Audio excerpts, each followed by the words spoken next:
No, it's not me who believes this. I'm just exposing it.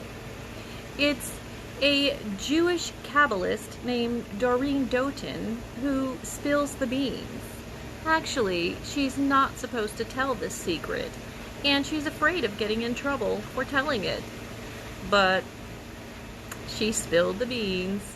This is, beyond doubt, the most serious video I've ever undertaken to make, and I really agonized whether or not to make it at all, whether or not you would understand, and you probably won't, and whether or not I would incur punishment for making the video, because one of the things that we're not supposed to do is reveal secrets of the Kabbalah. And if I don't tell you what I need to tell you, there's every chance that this world could die.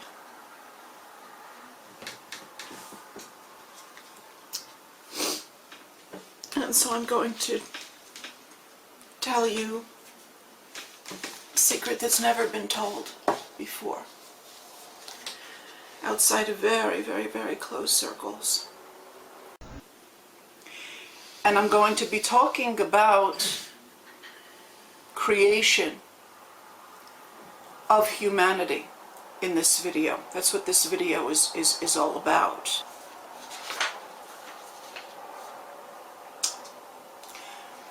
I've been getting a lot of messages and seeing a lot of videos about Gentiles trying to understand who the Elohim are. I'm not going to pronounce that name as it's correctly pronounced, because when you throw that name around kind of, willy-nilly, all you manage to do is kind of look presumptuous to us and a bit silly, and it embarrasses us that you're aping us.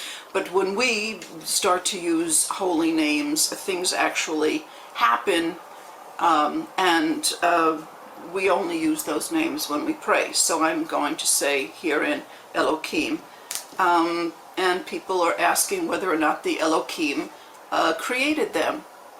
And the answer is yes. Absolutely. But they're not aliens that came from another dimension or another planet. I'm going to tell you who the Elohim really are. Where does Doreen get all these crazy ideas? She gets them from the Kabbalah, which gets the information from the ancient mystery schools of Babylon. So people are trying to grapple with what it is about feeling that you're not quite real, that you're somehow being created, and people come out with all kinds of ideas. Well, maybe we're robots, maybe we're being created by supercomputers on another planet by another culture that's far more advanced than ours. All kinds of different ideas, which tells me that people are asking questions about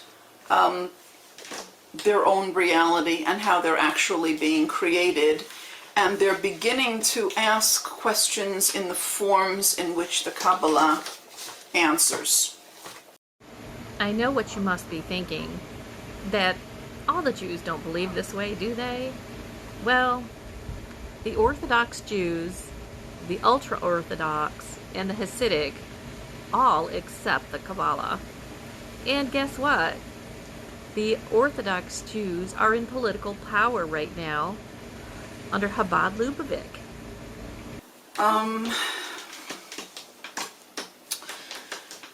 I want to talk about what it is to be a goy, what that really means, why the Talmud uses the terms that it does, what those terms really means. What is the Kabbalah? You've heard that the Kabbalah means the receiving, which is true. That's what it means, but that's a euphemism. What the Kabbalah actually is God and his wife, Israel, having sex. That's what the Kabbalah really is. My husband looked at me, he goes, I can't believe she said that. But I'm telling him, yeah, you should have seen his face. Yeah, that's what it is. And when God and his wife, Israel, have sex, the result of that is a birth. Worlds are born out of that union, communion, and those worlds are inhabited by living beings, all kinds of living beings, among them you, the Gentiles. You are our creation. You've heard that the Elohim created man. That is absolutely correct, except that it's not just in the past, it's a continuous present. And I'm going to tell you who the Elohim are. My husband is looking at me out of this, he's going, I don't believe she's saying this, but it has to be said, because the alternative are the chemtrails and the FEMA camps and the Morgellons and all of the other horrors that the imagination is now conjuring up. And the alternative to telling you this truth is far worse than not telling you. The Talmud calls you Goy. The Talmud refers to you as Chaya, which you think means animal, or even worse, cattle. You think that Goy is a derogatory term. None of that is the case. The name Chava, which you mispronounce as Eve, in fact all of your languages are mispronounced Hebrew, all of them. The name Chava is numerically equal to the word Goy. In Hebrew, the fact that words are numerically equal are extremely important. It means that they're two aspects of one mega concept. They come out as different phenomena, but at root they are one and the same thing. So Eve and Goy is the same thing. And another one of the words that equals 19, which is the numerical value of Chava and Goy, is the word Hogei, which means to meditate and to pronounce, like the kinds of pronunciations that we make when we pray.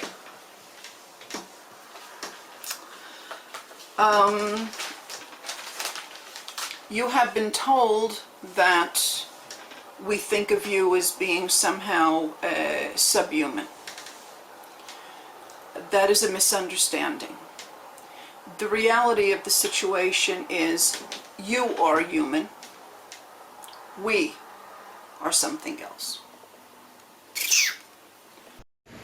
So you've probably heard that there's going to be a big deception in the end times where the aliens say that they were our creators. Well, this puts a new spin on things, doesn't it?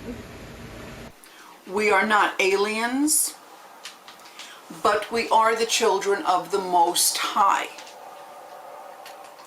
You are not. You are our children. You are the children of Elohim. I am sorry to have to tell this to you, but it is the absolute truth, and you're going to have to face this reality. What's called Enoshut, which is humanity, is not the same thing as Adam, which is usually translated as man, but is not man. And I'll show you from the sources that Adam is Elohim. That's us. You are the Enoshut. So it's not that you're subhuman. It's that we are above human. We are your creators. thought is going to go through your mind, well, if you think you're our creators and you think that you can destroy us. And my answer to you is, I know that we are your creators. And I also know that being your creators does not mean that we have every right to be your destroyers. It doesn't work that way. But Doreen says they're not aliens. They're gods. She really did say that. And then it goes on to say, nevertheless, you will die like men and fall like one of the ministers. That is to say, even though we are above the level of human, we are still mortal.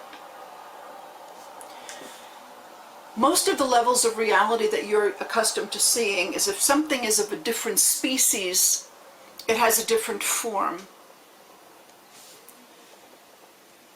Humans and Adam and prophets all have the same physical form. So you think that they're one and the same species. They are not. Jews and Gentiles are not the same species. We are not the same order of existence. We look alike, and the reason why we look alike is because you're being created in our image, but we are not one and the same. The New Testament says that the Antichrist sits up in God's temple and proclaims himself to be God. This is exactly what she's doing. We are Adam, and we are the Elohim.